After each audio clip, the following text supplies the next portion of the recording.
د سوالاتو جواباتو د دې مبارکه سلسله کې نن 190 یا 197 نمبر نشست او ناسته ده.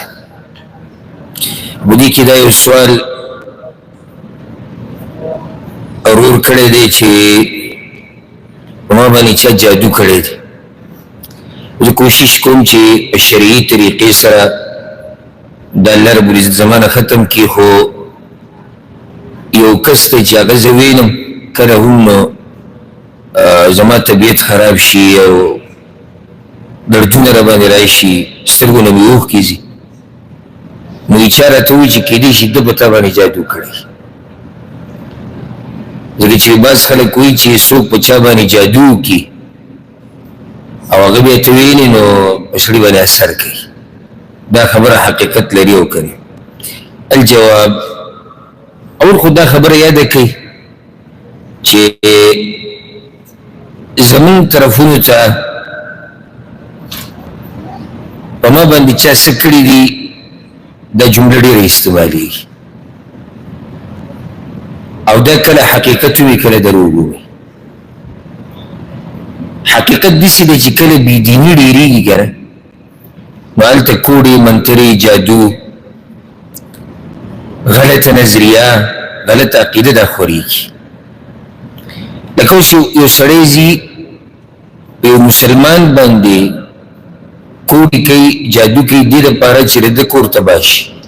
د ده کاروبار ختم شي، دی بیمار شي. سوچ وکړئ چې دا سړی د ایمان په کومه مرتبه کې دی. یعنی چې خپل یو ورور او اکثر ګوره خپلواني کوي په یو بل، دا ونه چې پردي د پردي سره څه کار دی.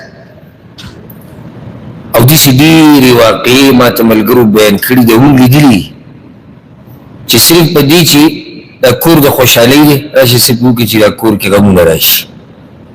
دې سړي له الله پراخه رزق ورکړی دی صرف په دې، ولې د الله رزق ورکړی دی، ولې د ده حالات ښه دي، ولې دی خوشحاله دی، ولې دی خاندي، د دې د لاسې بې کړي دي. بیا زنانو کې په نسبت د سړو دا جاهي ډېرې زیاتې دي. د الله نه یره پکار ده. موږ دا خبره ذکر کړې چې رسول الله صلی الله علیه وسلم وایي چې څوک یو کوډګر نجومي پالګر له صرف لاړ خبره وله نه مني څلوېښت ورځې لمونځ نه قبلېږي. چې صرف لاړه سي بس خبره وله نه مني تصدیق یې نه کوي، او چې تصدیق یې کوي چې او دی چې رقمې خبرې کوي او د غیبو دا دعوې کوي دا صحیح دي، بیا خو به سړی کفر ته وځي. لکه چې د غیبو علم خو خاص د الله سره دی. نو اول خو نصیحت چې ګوره د الله نه ویرېږئ. دویمه دا جمله د دې نه کاروبار هم جوړ شوی دی. اکثر ویم او ښه په احتیاط سره ویم دا دمګر چې کوم دي هغوی ګوره دم شریعت کې شتي، هغه د شریعت په حدودو کې دن نه دی. اکثر زموږ په ملکونو کې چې کوم دمګر دي دوی شریعت په حدودو خیال نه ساتي. د دوی تجارت روان په دی دی، څوک یې خواله ورغی ما ته دا مسله ما ته دا بس صحیح شو، په تا چا څه کړي دي. دی وهم کې پرېږدي. زما خوا ته یاره که روزانه نه به دویمه ورځ کس راځي طبیعت مې داسې دی او دغه دی او داسې زه ته مې وروره روغ رماټې هېڅ تلک نشته. د معدې مسله به دي، ټینشن درته جوړ شوی دی ځکه چې مسافر یې مسلې به راته ډېرې شي. ډېرو له الله رب العزت د دې خبرې سره روغ صحت ورکړی دی. بیا ما ته شپولي او قصې شروع کړي چې هغه ما ته چا وایي چې په تا باندې داسې دی او په تا داسې او په تا داسې. پرون موږ څه کسانو سره ناست وو، پرونۍ خبره د شپې یو کس واقع بیان کړی چې یو کس ته دقه شان یو کوډګر د دمګر په شکل کې دغې مخامخ خو نه وي چې دا کیسې کو ورته ویلي چې په تا باندې 1540 پیریان دي. 1540 یو نو دوه نه لس نه 1540 او دا غریب لیونه کړی چې د ورځې ته یو وباسي لوی کار دی. د الله نه یره پکار ده. نو دې کې ډېر احتیاط کوئ. اوس یو سړی دا خو د الله نه نه هېرېږي، خو موږ ته خو به د خپل دین خیال ساتو، د خپلې عقیدې به خیال ساتو، د خپلو لوڼو خویندو میندو ښځو به خیال ساتو چې زموږ عزت څرته خراب نه شي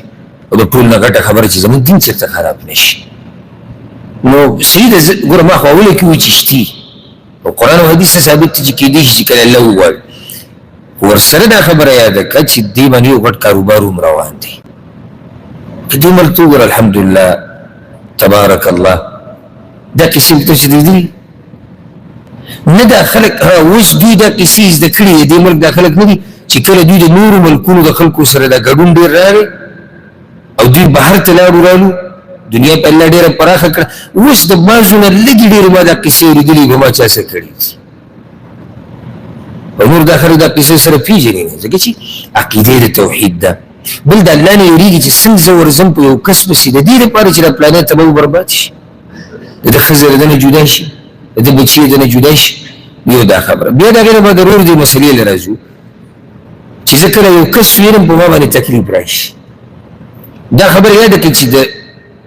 د سحر او د جادو د علاج دوه طریقې دي یو طریقه خو هغه دا ده چې کوم جادو په چا باندې شوی هغه معلوم کړی شي په دغه طریقې سره نه چې پیریان به یو دا به یو دغه معلومات وکړی شي هغه جادو پته ولګي او بیا هغه کولاو کړی شي او ویسیزي یا اوبو ته ور واچي هر څه چې ورسره کوي یو طریقه دا ده خو که داسې نه کېږي نو بیا دویمه طریقه دا ده چې شرعي دم ورسره دوایان مباح دوایانو کې حرام استعمالول هم ناروا دي شرعي دم موږ دلته اوس هغه طریقه تفصیلي نه بیانوم قرآن ویل حدیث کې کومې دعاګانې دي عامې دعاګانې په یو مریض ویل د دې ثبوت شتي یا په اوبو باندې قرآن ویل هغه څکل یا په هغې لامبل او داسې یو ورسره دا یاده کوي چې الله ډېر یادوه سهار ماښام الله یادوه الله رب العزت د دې جاهونه ساتي خصوصا د سهار اذکار یادې کوي زده یې کوي وایي بیا د ماښام اذکار وایي مانځه به چې کوم اذکار په دې زموږ ډېر ټیم نه لګي خو رب العالمین په حفاظت کې به یې تسلي دېرش ګنټې ورسره دا یاده کړه چې دا اعوذ بالله من الشیطان الرجیم دا ډېر وایي اعوذ بالله من الشیطان الرجیم معنی څه یعنې یا الله زه پناه نیسم په تا پورې د شیطان نه یعنې ته مې بچ کړه د شیطان په مخه دا اعوذ بالله من الشیطان الرجیم بل هر کار چې شروع کوي بسم الله ته مخکې وایه الله به پکې برکت اچي ورسره دا یاده کړه کور کې دا تصویران مسویران چې جوړوي د دې د لاسه د رحمت ملایک دننه راځي او داسې کور کې جاخې ماخې ډېرې یو دا کار بل چې وده کېږي د خوب نه مخکې اودس سره دا د خوب چې کوم اذکار دي هغه ویل ایت الکرسي ویل سورې بقرې آخري دوه ایتونه وایي د آخري 3 سورتونه په لاس کې به چف کوي په ټول بدن یې راکاږي رب العالمین به د هر طرف نه حفاظت کوي او هیڅ حرج په دې کې نشته چې تا ته پته لري چې پلانې دم اچي د شریعت په حدودو کې دننه تقوادار سړی دی او ته د هغه خواله ورشي خو چې عقیدې صحیح عقیدې برابري خو اوس دا مسله چې زه دغه کس وینم په ما باندې څه چل کېږي وګوره دا یاده کړئ چې په شریعت کې دا مسله نه ده ثابته چې چا په چا باندې جادو کړی نو که دغه کس دی ویني دا چا چې دا جرم کړی دی نو په هغه باندې څه چل کېږي تکلیف راځي داسې دلیل نشته الا بعض هغه کسان چې په دې دم درود کې تجربه ډېره ده هغوی دا خبره کوي کېدی شي چې یو کس په بل کس باندې جادو کو هغه کله د مخې له ورشي نو په هغه باندې تکلیف ډېر شي دا کېدی شي خو خبره بیا هم کېدی شي کېده ورسره دې کې ډېر احتیاط پکار دی لکه په دې سره موږ په چا دعوه نشو کولی چې ده په ما جادو کړی دی بیا مسله ډېره ورانه شي لکه اوس یو سړی ته ورسره میلاو شو او په خېټه ډېر شو طبیعت یې خراب شو بیهوشي د باندې راله ډایرکټ دعوه کوي چې دې سړي په ما څه کړي دا مناسب نه دي ځکه چې د هغې دپاره که څوک دا ثابتوي چې پلاني په ما باندې جادو کړی دی نو د هغې دپاره دوه خبرې لازم دي یو دا چې دا سړی په خپله اقرار وکړي چې او ما په دې جادو کړی دی دا خو ثابته شو او که دغه نه نو دوه رښتینې ګواهان چې او موږ په خپله دغه کس لیدلی دی چې ده په ده باندې جادو کړی دی او که داسې شي نو بیا به خبره ډېره ورانه شي ځکه چې هېڅ پته نه لګي یو کس تا خواله راغی ښه دینداره کس دی ښه روغ کس دی هغه دا پیسو کې نه دی او په دې د چا باندې چې جادو شوی دی کوډې پې شوي دي په داسې اثرات پسې راغلو چې تکلیف یې ډېر شو او ډایرکټ دغه مخامخ سره رانیسه نو دا به ظلم به پکې وشي کله نه کېږي پکې ظلم به وشي الله رب العزت چې مونږ ټول د دې کوډونه جادونه د هر قسم شر نه دی الله مونږ ټول وساتي او بچا چې دا شوي دي رب العالمین د هغوی له روغ صحت ورکړي دا یو روغ ډېر ښکلی سوال کړی دی وایي تاسو حدیث ذکر کړی دی مونږ یو بیان کې اورېدلی دی چې رسول صلی الله علیه وسلم چې څوک د شپې په خوب کې راپاسي او دا ذکر وایي لا اله الا الله وحده لا شریک له له الملک وله الحمد وهو على كل شيء قدير الحمد لله وسبحان الله ولا اله الا الله والله اكبر ولا حول ولا قوه الا بالله او بیا دې وایي چې اللهم اغفر لي یا الله ما وبخه یا دعا وغواړي الله ورله دعا قبلوي او که اودس سره دا مو کو مونځ یې وکړو الله ورله مونځ قبلوي سوال اوس دا دی چې دا به په دې ترتیب باندې لازم وي که نه مخکې وروستو کولی شي ځکه چې حدیث کې ترتیب سره مخکې دا ذکر دی بیا پسې دعا غوښته دي یا اللهم اغفر لي ویل بیا اودس سردام دی او بیا لمونځ دی لمونځ به الله قبلوي دا ترتیب داسې دی که نه مخکې وروستو کولی شو لکه اوس راپاڅېد اودس سردام یې وکړو اول خو دا یاده کړئ چې دا حدیث صحیح حدیث څه په صحیح بخاري کې دی د عباده بن الصامت رضی الله عنه روایت دی من تعار من اللیل څوک د شپې راپاڅېد او بیا دا ورسره فایده یاده کوي چې د شپې چې راپاسي د خوب نه دا دوه قسمه خلک دي او دا حدیث د چا دپاره به دې ځانې پوه کړي یو هغه دی چې راپاسي او بیا نه ویده کېږي نو د هغه دپاره هغه اذکار دي هغه د خوب نه د راپاسېدو اذکار موږ بیان کړي هم دي لکه زه راپاڅېدم 2 بجې 3 بجې زما بیا اراده نشته ویده کېدو ته دا مسله د هغه دپاره نه ده یو هغه دی چې راپاڅېدو او بیا ویده کېدو غواړي نو دا مطلب د من تعار من اللیل څوک د شپې راپاڅي سترګې کولاو شو ولا اراده یې شتي ده خوب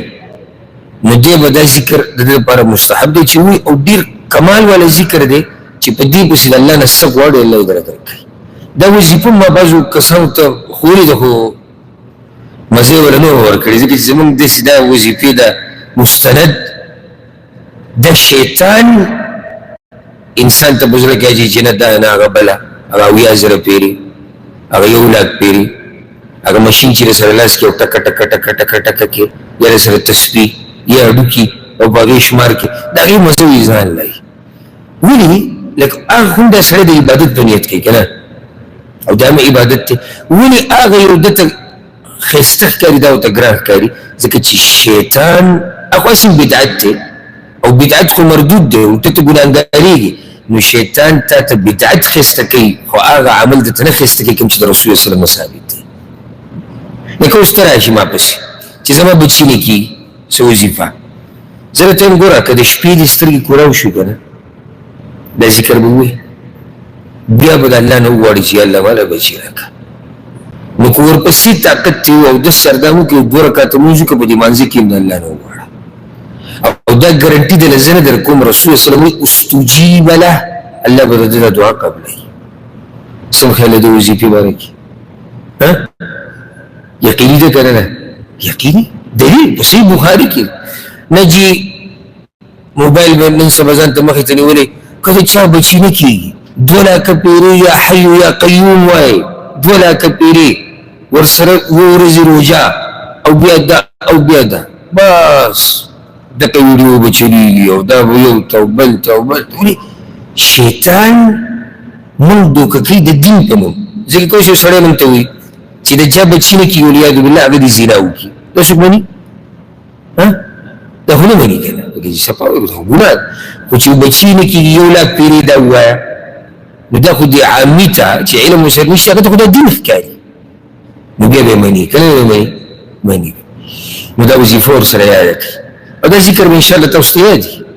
وي چا ته یاد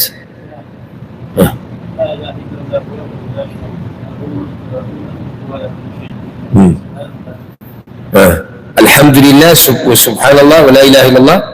والله اكبر ولا حول ولا قوه الا بالله تجد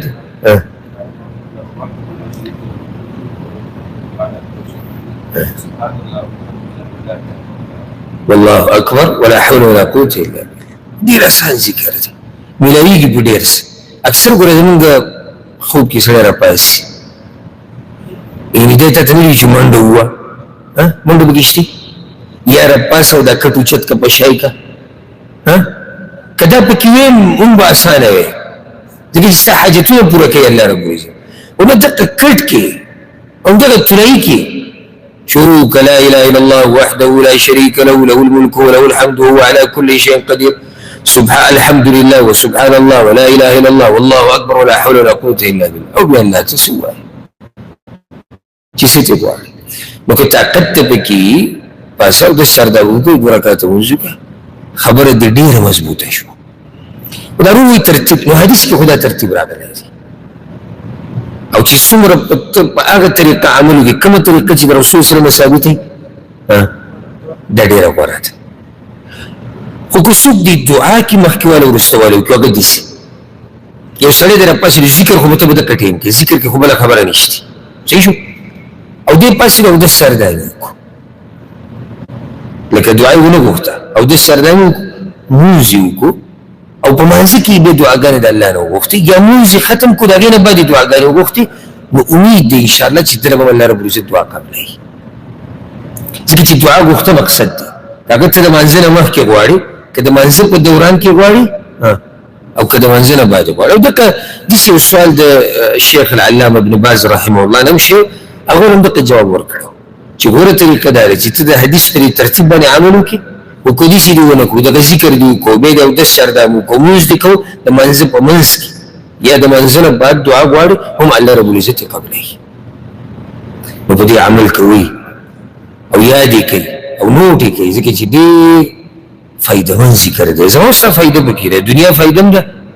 د آخرت هم ده الله ربالعزت دې موږ د عمل کولو توفیق راکړي دا ورو سوال کړی دی یو ډېر عجیبه سوال دی وایي ما سره یو شیعه رافظي کیني پاسي او هغه ډېر اعتراضات لري په دین باندې خصوصا په عایشه رضی الله عنها باندې د هغې پلار ابوبکر او حفصه رضی الله عنها او د هغې پلار عمر د دوی سره بلکل د دوی نه لګي نو هغه ماته یو شبهه پیش کړې ده او زه یې کشمکش کې اچولی ورسره دا یاده کوي دې نه مخکې شبهه پیش د شبهو د حل کولو طریقه دا چې ته اهل علم ته واپس شي ګډوډ کېږه مه چې په دین د ایمان راوړی دی که نه دې کې هېڅ نقصان نشته خو چې کله یو خبرې سره ته ګډوډ شوې ته پرې نه یې پوه ستا د علم کمی دی که نه د دین کمی دی اوس دې شبهې ته غوږ کېږي تاسو به حیران شئ شبهه دا ده وایي راته وایي چې ستاسو په کتابونو کې دا حدیث دی چې یو کس راغی د عایشه رضی الله عنها کره میلمه شو د هغوی کور کې بیا هغه په سبا یې شپې تېره کړه بیا یې خپله کپړه یې اینځله کومو کپړو کې چې ویده شوی و هغه یې اینځلې ځکه چې غسل پې لازم شوی و هغه اثرات ولیدو په کپړو باندې نو بیا لږ یو خپلې کپړې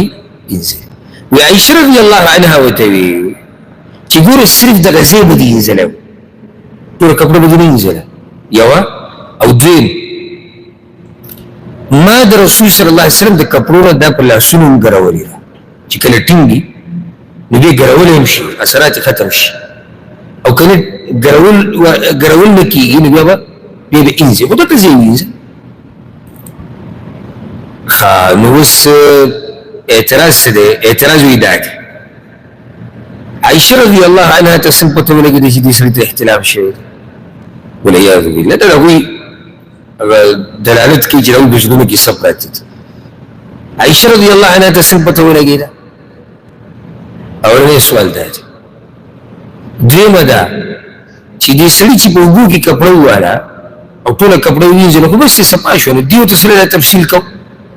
چې نه دا به دې داسې کړه او رسول وسلم به داسې کو درېیمه عایشه رضی الله عنها ولې د یو سړي سره دا خبرې کوي او صحابه کرام شته هغوی به ورته دا مسله خو وکړه د دې څه ضرورت شو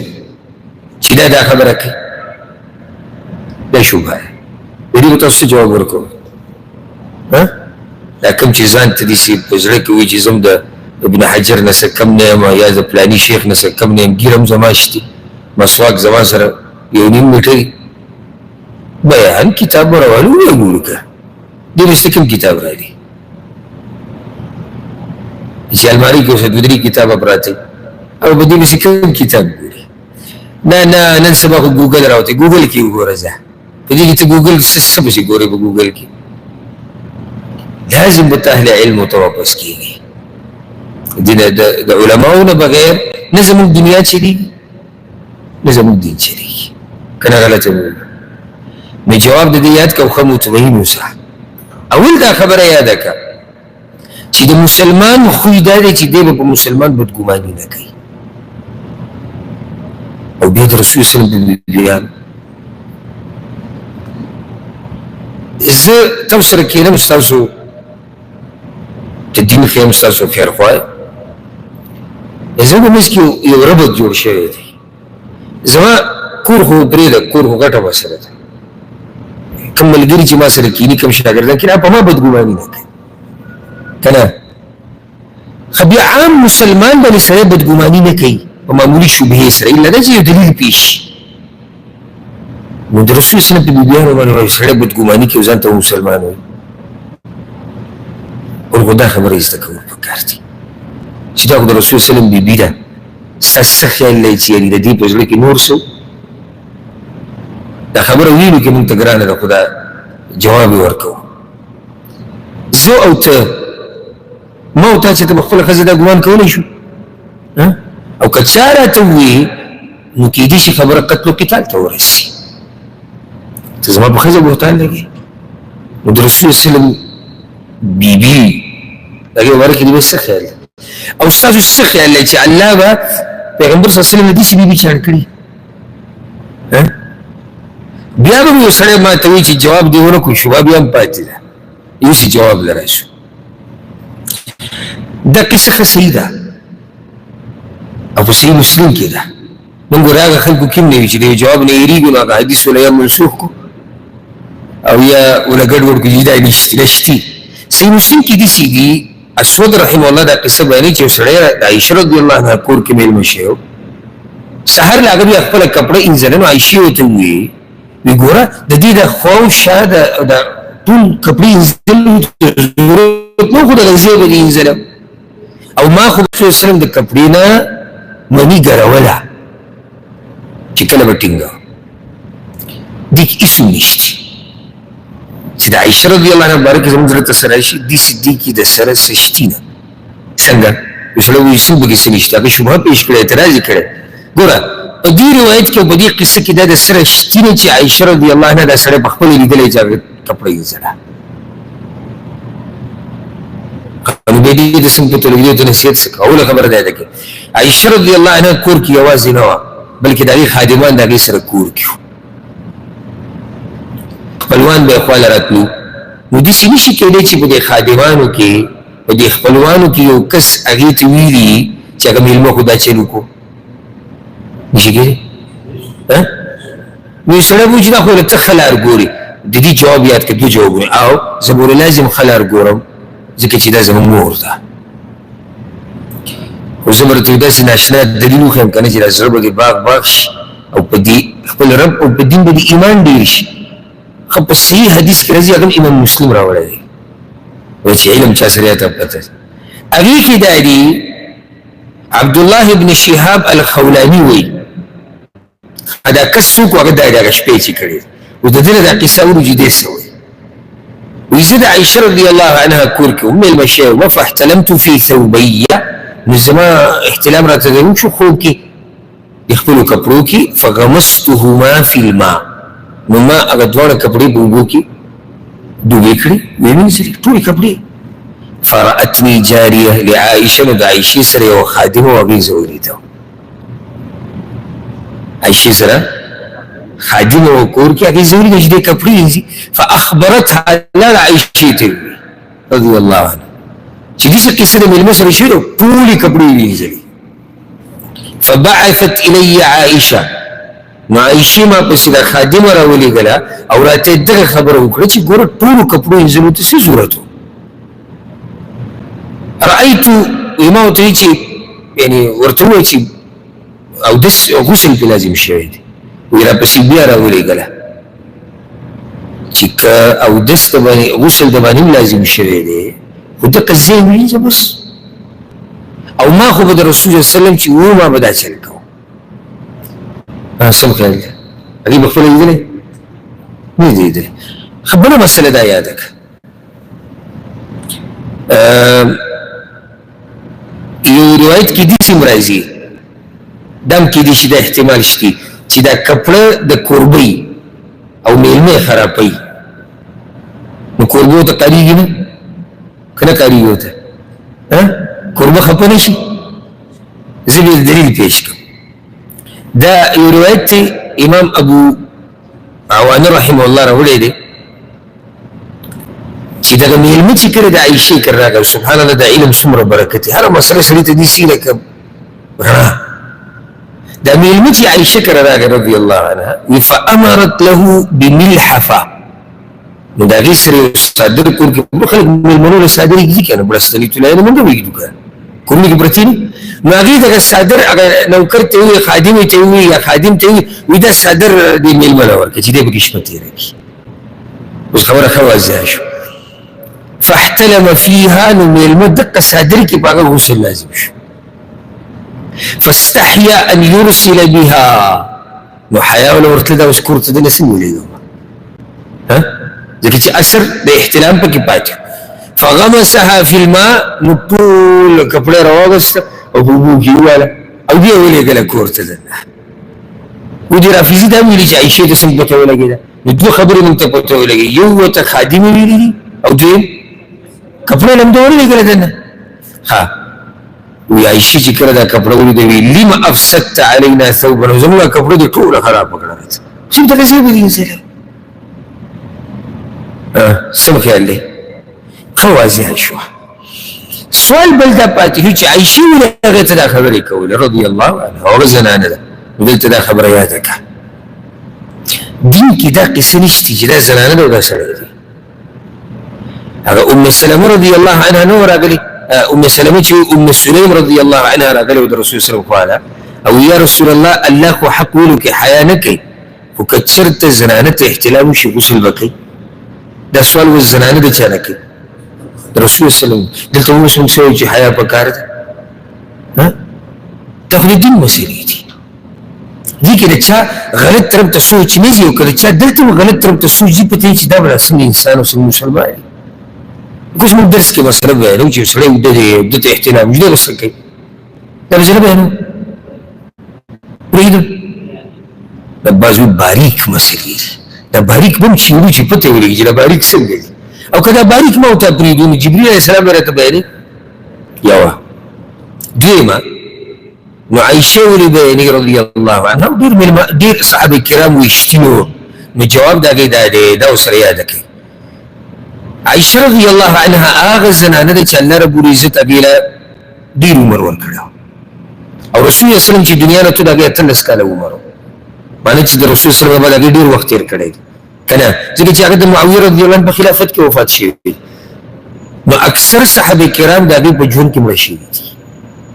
د هغوی عمرونه ډېر نو هغوی مړه شوي دي نو ډېر خلک به د دې خوا نه تپوس نه راکړي. یوه ده. دویمه د کور دننه مسلې دا اکثر چا ته معلومې دي عایشې ته معلومې دي.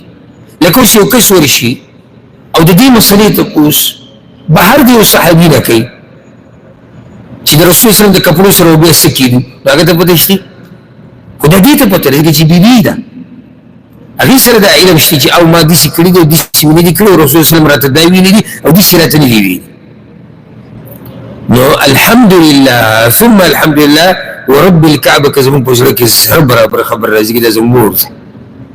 او د کوم مور نه چې پیدا یو هغې سره دومره محبت نه کوو لکه څومره چې دې سره کوو. او موږ د خپلې مور د خور د لور د ښځې مبارکې دا قصه نه منو نو څه خیال دی د رسول صلی الله علیه وسلم د بیبیانو مبارکې ومني او بیا به دې ته مسلمان وي نو دې کیسه نشته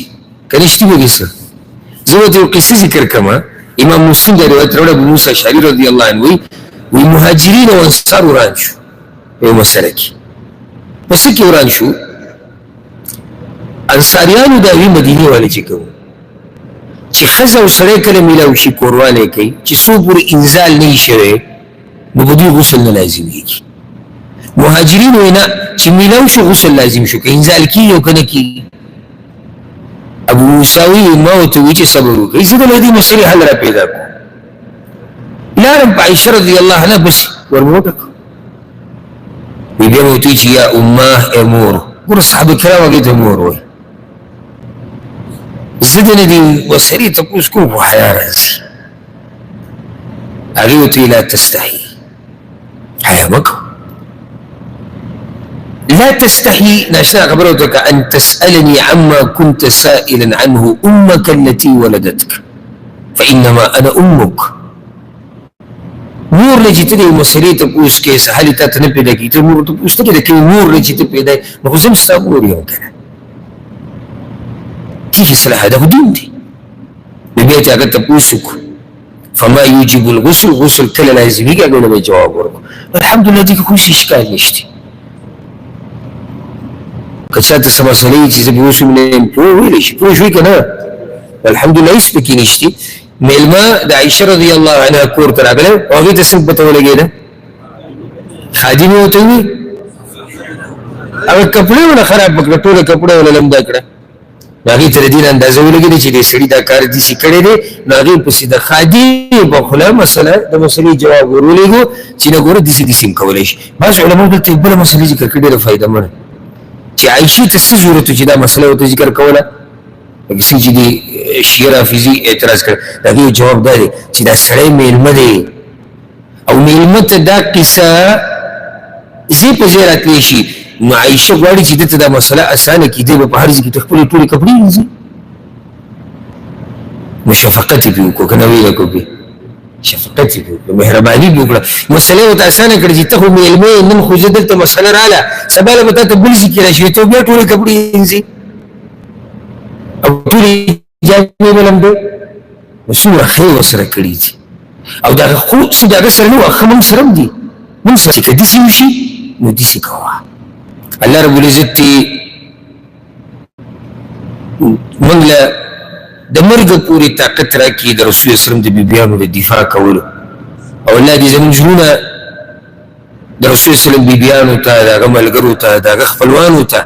صفا ساتي. دا ورو سوال کړی دی او دا هم ډېر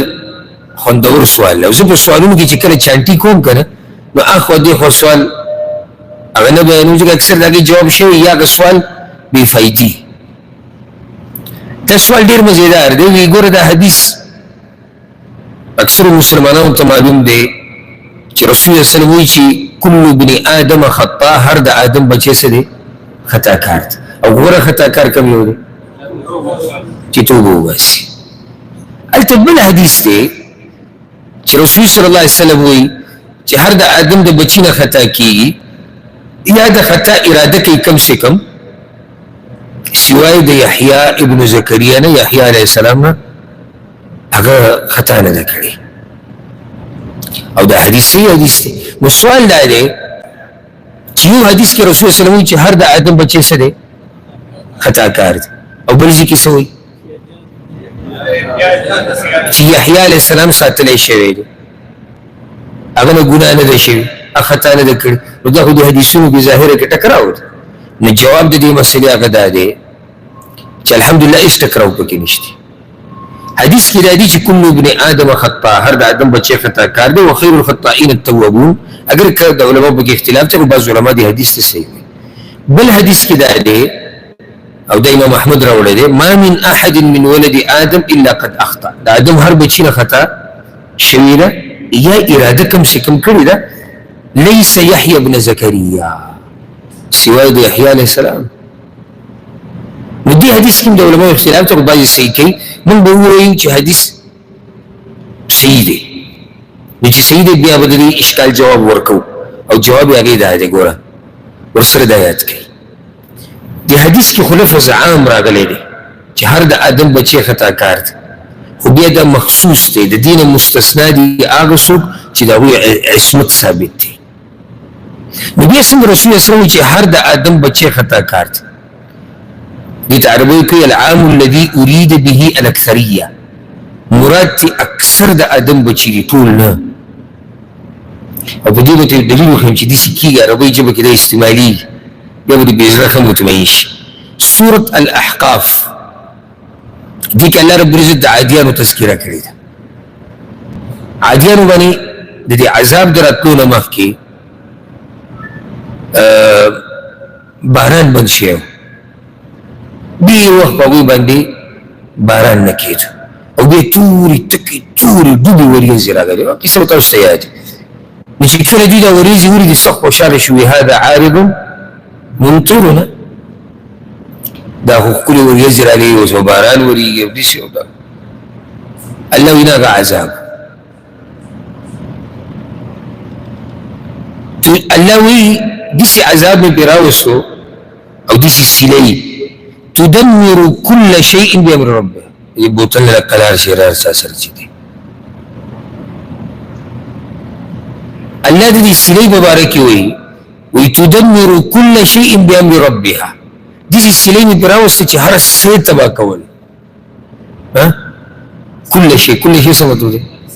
ہر شيء. وقال ایت کہ اللہ وی فأصبحوا لا يرى إلا مساكنهم. نسحر شو پا دیسی وقت کی جسیم دا کوئی کورون احکاری دو ہوئی نو سخکاری دو او سیوی دیسی سلی هر څه تبا کول او یو کورونه ښکاري دي معنی چې کورونه پاتې شوي دي کورونه پاتې شوي نو دا کله شی څه شی دی چې هر څه تبا کړو هر هغه شی چې الله دې سلی ته امر کړی چې هغه تبا کړه هغه تبا شوی دی دغه کورونه به پاتې شوي دي نو چې رسول صلی الله علیه وسلم چې هر د آدم بچی خطا کار دی د دې مطلب دا نه چې الف نه یا پورې ټول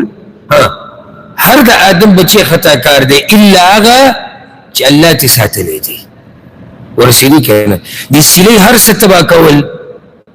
پاتې ته څه شو ولې ځکه چې الله امر نو کړی سیلۍ ته د هغې د تبا کولو نو خو دقه شان موږ چې هر د آدم بچی خطا کار دی الا هغه چې الله رب العزت ساتلی الله رب العزت یحیی علیه السلام ساتلی نور انبیا یې ساتلي اوس یې پوه شوي که پوه نه شوي دا یو سوال یې ورور کړی دی تاسو یو درس کې وایي چې حجر اسود نه چاله فایده ورکولی شي او نه چاله نقصان نو بیا څنګه حدیث کې راځي چې څوک حجر اسود ښکل کړي نو الله رب العزت د هغه ګناهونه بخي ای فایده ورنه کړه فایده یې ورکړه که نه که نه یې ورکړې نو د دې به څه جواب کوئ بیا ځکه ته موږ وایو چې کله نه کله خیر دی کله نه کله د علم په مجالسو کې کښېنئ لږ وخت ورکوئ دا احسان کوئ په ځان باندې چې داسې په رڼا کې ژوند تېر کړي په رڼا کې پر ایمان د سړي ډېر شي چې کله سړي سره علم لکه اوس ګوره موږ د عایشه رضی الله عنها باندې چې دا کوم اعتراض د شیعو کو د هغې جواب وشو ایمان ورسره ډېر نه شو چې الحمدلله زموږ دین څنګه دین بیا دا ورور وایي چې دا دوه حدیثونه دي دا خو یو بل ظاهره کې یو بل ټکراو یو بل سره ټکراو بل هېڅ ټکراو نشته نو دلته یو سړی تا ته دا وایي ښه دا ستاسو عقیده ده که نه ده چې حجر اسود نه فایده ورکوي نه نقصان ورکوي ستاسو عقیده ده نو دا خو چې څوک بې لاس راکوي ګناهونه وله بخي الله وله ګناهونه بخي نو فایده یې ورنه کړه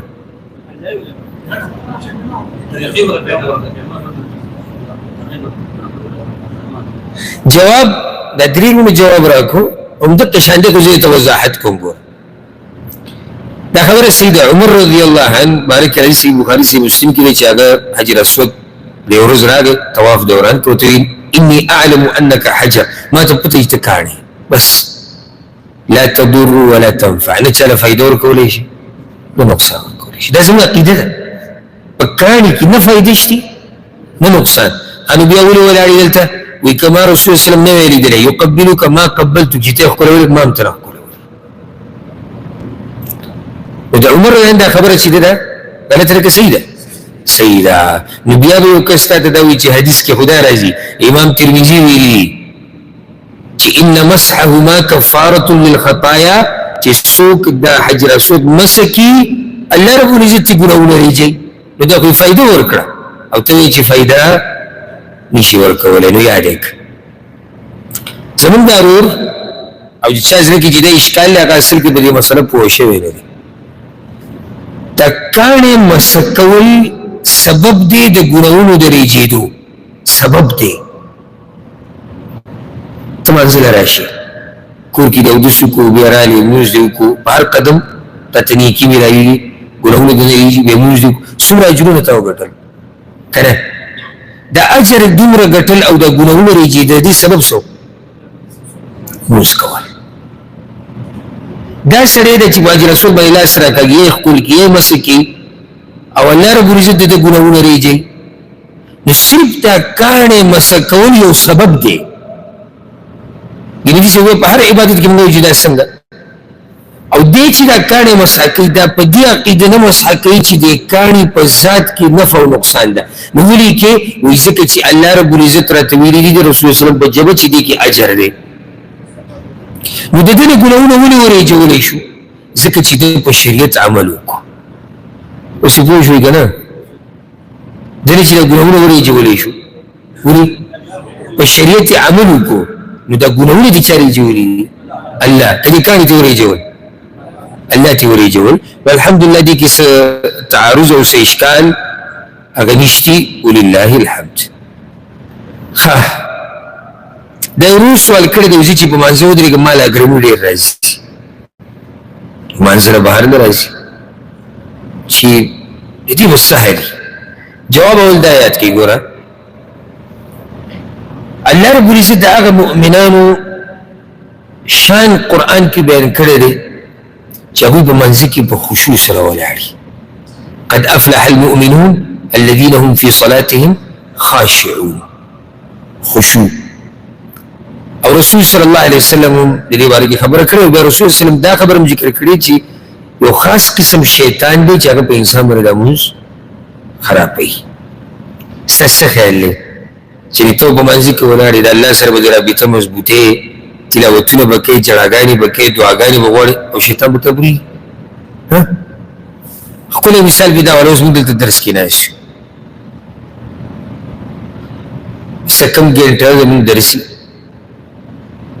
که د دې په ځای موږ یو 10 ګنټې بهر باغچه کې کښېنو څه مو خیال دی ښه په طبیعت به ناست یو څوک بوی زه تنګ شوی ما له خوب راغله نه نه هوا مزیداره ده سړی لږ ساه مزاد کړي پکې ډوډۍ به وخورو ګپ شپ به ولګو دروغ به ووایو غیبت به وکړو څه ناروا کارونه به وکړو څه تصویران سیلفیانې به وباسو ښه نو سهار خو ته کار له ځې ته خیر ده منځ کې به کې ترتیب جوړېږي خو چې دلته ته راځې توصیل مال غواړي دغه چې زړه ته سل خبرې راشي نن لږ په ملا مې درلی نن لږ طبیعت او پلانې راغی اللهانې راغی ښځې دا وي بچو دا وي مور دا وي پلانې ده دا څه وجه ده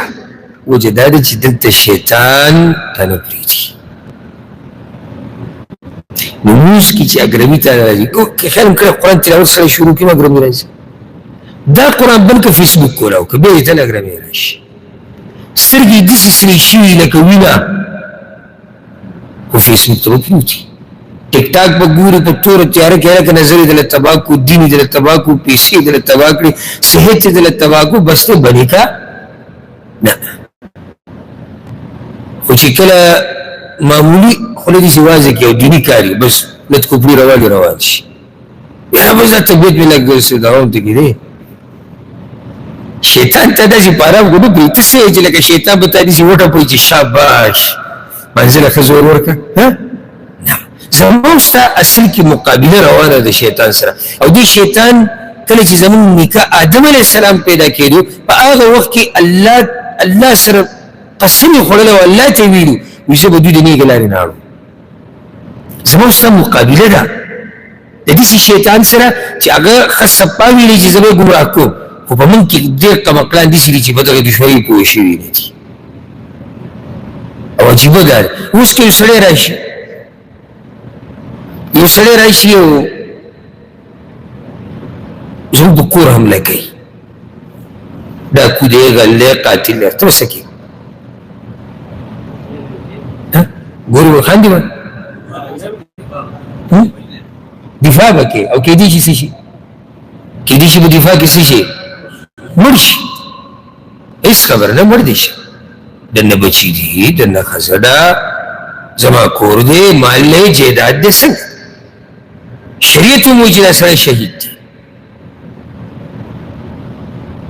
او دا دا شیطان دشمن چې لګیا دی ستا دا ښځه ګمراه کوي ستا دا بچي د جهنم په لار راړی ته یې د جهنم په لار راړولی دې ته زموږ خیال نشته